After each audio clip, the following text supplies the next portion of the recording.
Hello mga kunay!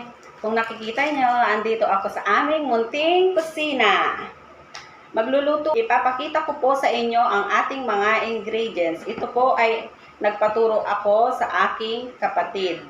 Ito ang ating mga gagamitin, mga kunay. Meron tayong pork giniling, breadcrumbs, pambalot, sibuyas, carrots, dalawang itlog, seasoning, asin, paminta, at saka natin lalagyan ng asukal. Mga kunay, ang gagawin natin ngayon ay pagaluwaluin lang natin itong mga sangkap. Una kong ilalagay yung breadcrumbs, asukal,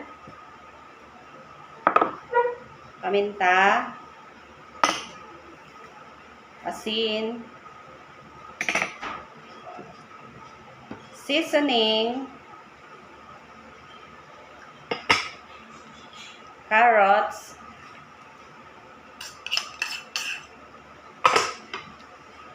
sibuyas, at saka ang itlog. Siyempre, pagkatapos nating pagaluwaluin ng mga sangkap, mga kunay, hahaluin natin sa kapampangan, igogo mo!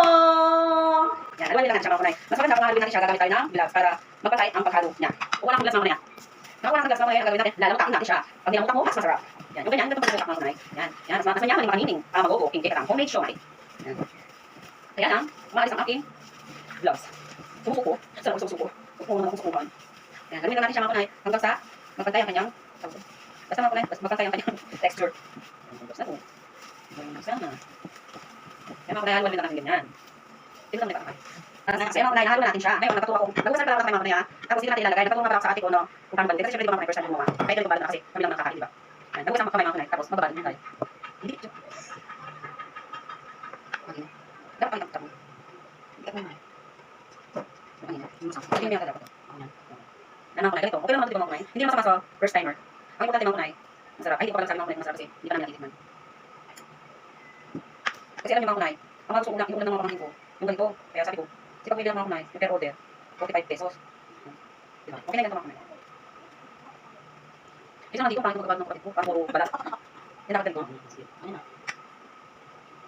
Tapos balutin mga kunay, ayan ang nagawa namin. 35 pieces nga pala yung nagawa namin mga kunay.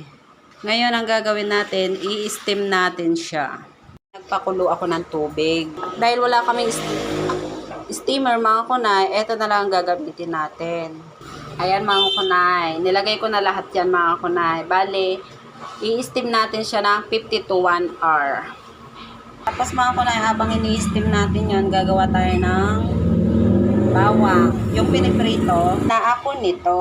Bali, yung dried garlic na lang ang kailangan natin. Ayan mga kunay, ganyan magluto ng bawang.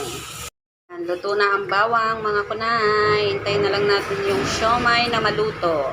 After isang oras mga kunay, ayan na siya. Pero mag-a-add pa tayo ng 15 minutes.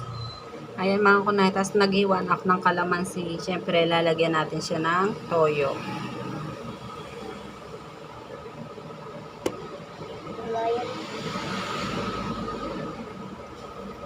Lalagyan din natin siya ng ganito mga kunay. Ayan. Lalagyan din natin siya ng chili oil, chili garlic. Lalagyan natin siya lagyan ng bawang. Saka natin siya tikman. Masarap mga kunay. Masarap siya. Try nyo na. Patikim natin kay Andre. Masarap? Yes. Yes.